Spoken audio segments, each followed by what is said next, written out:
Shri Kanhaiya Kumar Congress party के युवा नेता और प्रखर वक्ता हैं। वो अपने भाषणों में राष्ट्रीय और जनहित से जुड़े मुद्दों को आक्रामकता के साथ उठाते हैं, जिसकी वजह से वो देश भर में लोकप्रिय हैं। कन्हैया कुमार कांग्रेस की स्टूडेंट विंग NSUI के प्रभारी और कांग्रेस वर्किंग कमेटी के सदस्य भी हैं। वो छात्र जीवन से ही राजनीति में सक्रिय रहे हैं। 2015 में वो जवाहरलाल यूनिवर्सिटी यानी JNU छात्र संघ के अध्यक्ष चुने गए थे। कन्हैया कुमार ने 2018 में कम्युनिस्ट पार्टी ऑफ इंडिया के साथ राष्ट्रीय राजनीति में आगाज किया। 2019 में उन्होंने CPI के टिकट पर बिहार के बेगूसराय से लोकसभा का चुनाव लड़ा। साल 2021 में कन्हैया कुमार कांग्रेस पार्टी में शामिल हो गए। 2022 में राहुल गांधी की भारत जोड़ो यात्रा के जरिए कन्हैया कुमारी से कश्मीर तक का दौरा किया। कन्हैया कुमार ने बिहार टू तिहाड़ किताब भी लिखी है, जिसमें उन्होंने बिहार से तिहाड़ के अपने संस्मरणों का जिक्र किया है। 14वें भारतीय छात्र संसद के मंच पर हम कन्हैया कुमार को उनके विचार सुनने के लिए सादर आमंत्रित करते हैं। I request Dr. Kanhaiya Kumar ji to kindly address this gathering.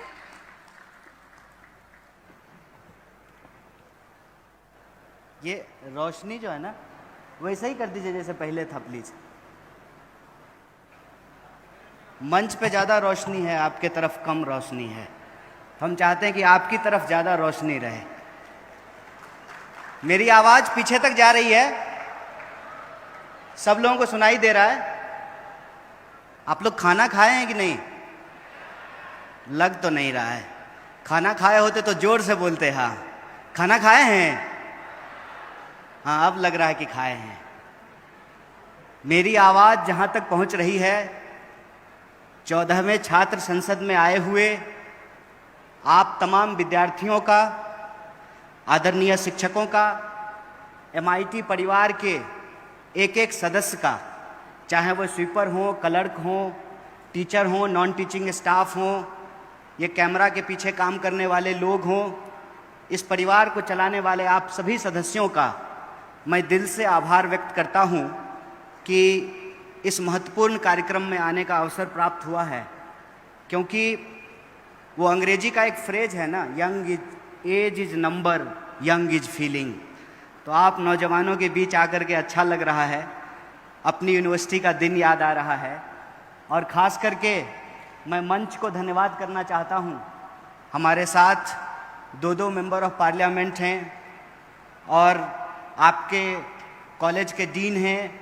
और सबसे बड़ी बात यह है कि मंच पर बड़े प्रतिभावान लड़के और लड़कियां बैठे हैं, जिन्होंने अपने विचारों से, अपनी ओजस्वी वाणी से, अपनी ओरेटरी से मैं समझता हूं कि आप लोगों को इम्प्रेस किया है और बहुत शानदार बात आप लोगों के बीच में रखा है।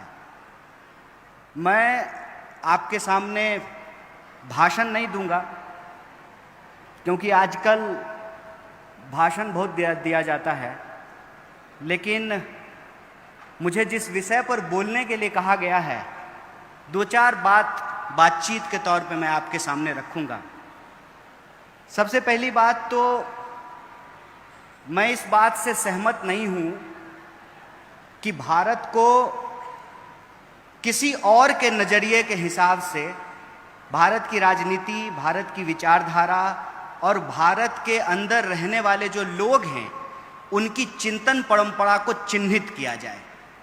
कहने का तात्पर्य यह है कि यह जो लेफ्ट राइट सेंटर, यह जो कैटेगरी है, यह कैटेगरी एक्चुअली भारतीय कैटेगरी नहीं है। भारतीय कैटेगरी को अगर आप देखेंगे तो भारत में अगर द्वैतवाद है तो अद्वैतवाद भी है और विशिष्टाद्वैतवाद भी है। कहने का मतलब ये है कि एक ही व्यक्ति के अंदर कई गुण होते हैं और कई सारे अवगुण भी होते हैं। तो राजनीति में जब हम किसी चीज़ का विश्लेषण करने के लिए जा रहे हैं तो दो चीज़ का होना बहुत महत्वपूर्ण है। पहला है लेंस और दूसरा है लोकेशन। मतलब हम किस नज़रिए से किसी चीज़ को देख रहे हैं और वो चीज़ हम कहाँ से देख रहे हैं। जब तक इसका हम निर्धारण नहीं करेंगे तब तक ये कैटेगरी के आधार पर हम भारतीय समाज, भारतीय राजनीति और भारतीय इतिहास को समझने में गलती करेंगे। कहने का तात्पर्य यह है कि आजकल ना जब आप पॉलिटिकल नैरेटिव को सुनेंगे या किसी मंच पर जाएंगे, किसी टीवी डिबेट में जाएंगे, किसी क्लासरूम में अगर आप किसी टीचर को सुनेंगे तो आपको ये महसूस होगा कि किसी के लिए राजनीति मैथमेटिक्स है। जब वोटों का परसेंटेज निकाला जाता है, किस जाति का कितना वोट है, किस धर्म का कितना वोट है, तो किसी के लिए पॉलिटिक्स मैथमेटिक्स है, किसी के लिए पॉलिटिक्स केमिस्ट्री है कि इस जात को इस जात से जोड़ देंगे, जैसे लैब में बैठ करके हम लोग कोई पॉलिटिक्स खड़ा कर देंगे। और किसी के लिए पॉलिटिक्स इकोनॉमी है, कितना पैसा खर्चा होगा, धन कहाँ से आएगा, चंदा कहाँ से आएगा। और आजकल चल भी यही रहा है, तुम मुझे चंदा दो मैं तुम्हें धंधा दूंगा, आप मुझसे चंदा लीजिए, फिर जब हमारी सरकार आ जाएगी तो हम आपको धंधा दे देंगे। चल भी यही रहा है। तो अगर आप इस देश का लीडर बनना चाहते हैं या as a political science student आप इस देश को समझना चाहते हैं, और जो एफर्ट है MIT का कि हमको पढ़ा लिखा नेतृत्व खड़ा करना है, तो सबसे पहले आपको ये समझना पड़ेगा कि राजनीति है क्या। जब तक राजनीति समझ में नहीं आएगी, ये लेफ्ट राइट सेंटर ये भी समझ में नहीं आएगा। तो राजनीति क्या है? राजनीति देखिए सिंपल, समाज में जैसे संरचना होती है, घर होता है, परिवार होता है, धर्म होता है, जाति होता है, पहचान होती है, उसी तरह से राजनीति भी एक संरचना होती है। और उस संरचना के दो तरह के लोग होते हैं, एक जो उस संरचना से लाभ ले रहे हैं और एक जो उस संरचना के पीड़ित हैं। अगर आपको उस संरचना से लाभ मिल रहा है तो आप उस संरचना की अच्छाइयों को देखेंगे। अगर उस संरचना से आप पीड़ित हैं तो आप उस संरचना के खिलाफ अपने सवाल को उठाएंगे, अपनी आवाज को मुखर करेंगे। मतलब राजनीति दो ही तरह की होती है, एक होती है सत्ता की राजनीति और दूसरा होता है सत्ता के खिलाफ सत्य की राजनीति, और यही विचारधारा है।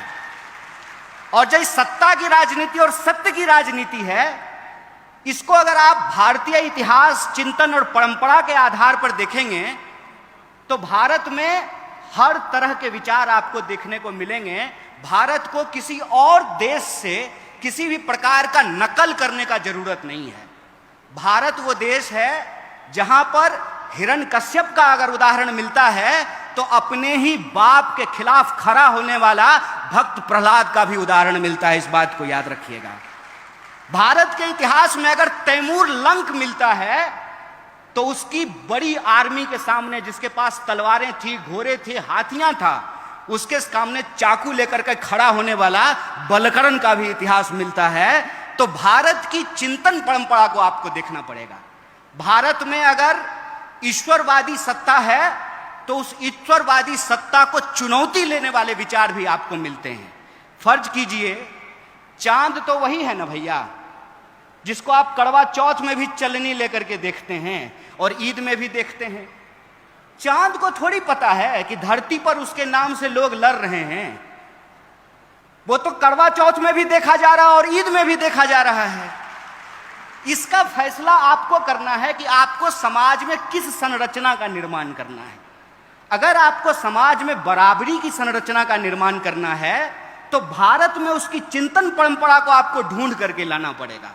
और भारत में समानता, एकता, न्याय, बराबरी, इसकी चिंतन परंपरा यह है कि आपको कबीर के पास जाना पड़ेगा, आपको नानक के पास जाना पड़ेगा, आपको बुद्ध के पास जाना पड़ेगा, आपको शिवाजी के पास जाना पड़ेगा, आपको अन्ना भाऊ साठे के पास जाना पड़ेगा।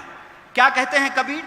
कबीर कहते हैं कि काकर पाथर छाड़ी के माजिद लियो बनाए, तापर मुल्ला बांग दे बहरो भयो खुदाए। ये होता है सत्ता को चुनौती देना। सत्ता कितने प्रकार की है? सत्ता जाति की हो सकती है, सत्ता धर्म का हो सकता है, सत्ता पितृ सत्ता की हो सकती है, सत्ता अर्थ का हो सकता है। कहते हैं ना कि ये दुनिया है काला बाजार की, पैसा बोलता है, पैसे से हर चीज खरीदा जा रहा है। तो सत्ता को चुनौती देने का जो साहस होता है, वो साहस अगर आपके भीतर है, वो समझ आपके भीतर है, तो आप सत्य की राजनीति के साथ खड़े हैं। दो ही रास्ता है, नदी के उस किनारे खड़े हो जाइए, सत्ता से हाथ मिला लीजिए, या अपने दिलों में सत्य का अरमान लिए हुए गांधी बुद्ध के रास्ते पे चल पड़िए, डॉक्टर बाबा साहब भीमराव अंबेडकर के रास्ते पे आगे निकल पड़िए। और बुरा मत मानिएगा, बहुत सारे स्पीकर ने कहा कि विचार नहीं होता है, गलत बात है। अगर विचार नहीं होता है तो आप में और कुत्ता में कोई फर्क नहीं है, इस बात को याद रखिएगा। विचार होता है, विचार के बिना आपके भीतर प्रश्न पूछने की क्षमता नहीं आती है, सत्य को चुनौती देने की क्षमता नहीं आती है, सत्ता से टकराने का साहस आपको नहीं होता है।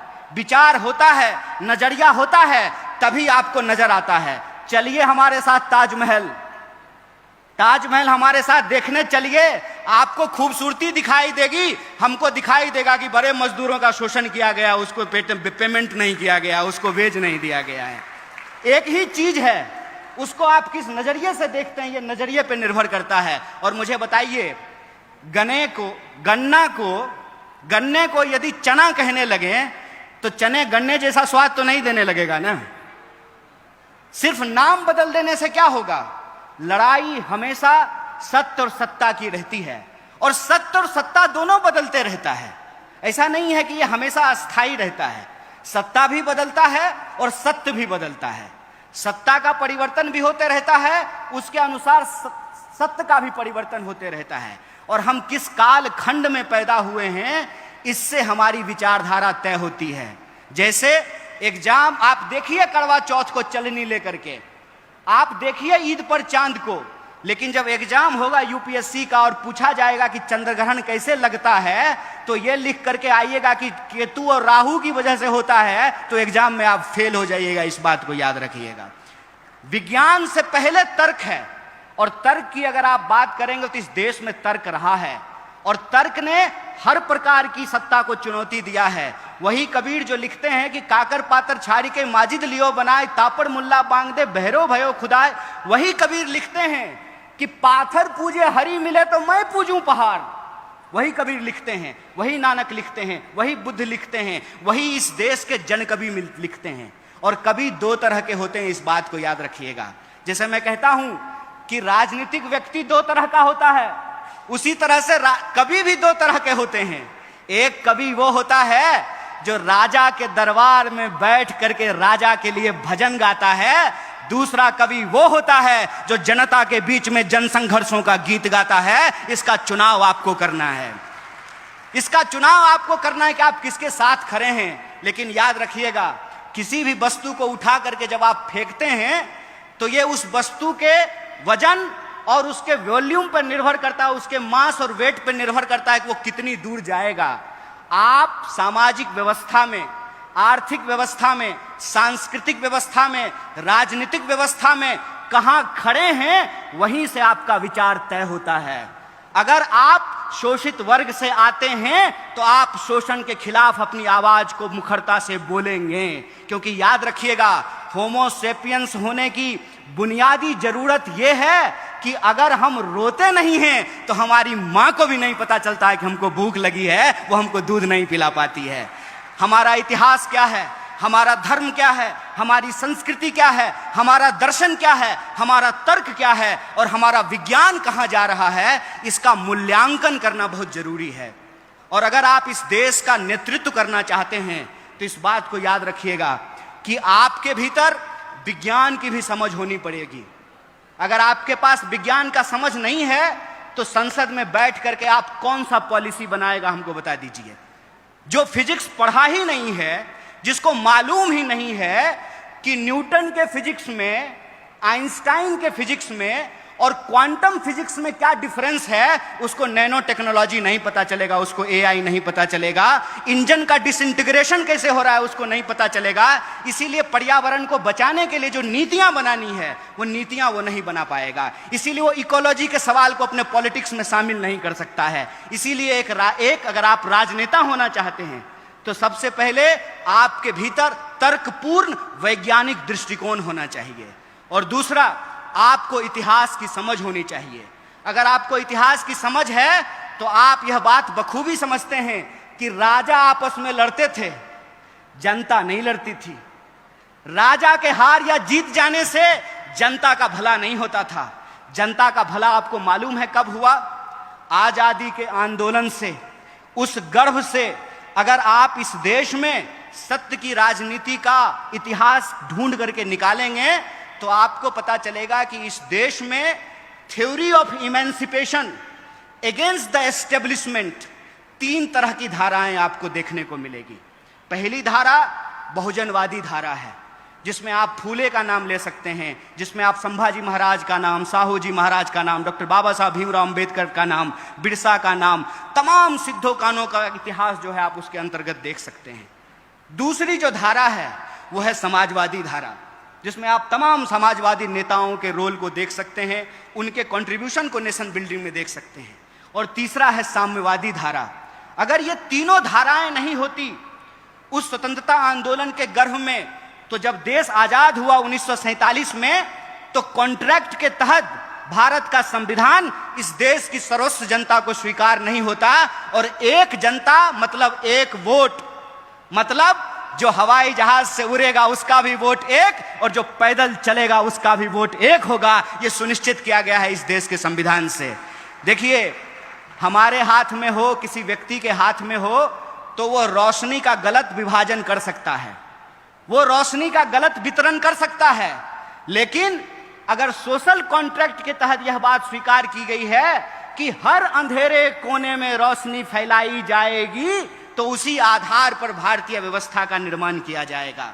और जब देश 47 में आजाद हुआ, संविधान सभा का गठन हुआ, 50 में जब संविधान लागू हुआ, तो आपको मालूम होना चाहिए कि इस देश में जाति व्यवस्था के खिलाफ जो हजारों साल का संघर्ष था, उसको एक जीत हासिल हुई, उसको एक मुकाम हासिल हुआ। और पहली बार ब्राह्मण और दलित को बराबर को वोट देने का अधिकार मिला। यह इस देश के संविधान से संभव हो पाया है।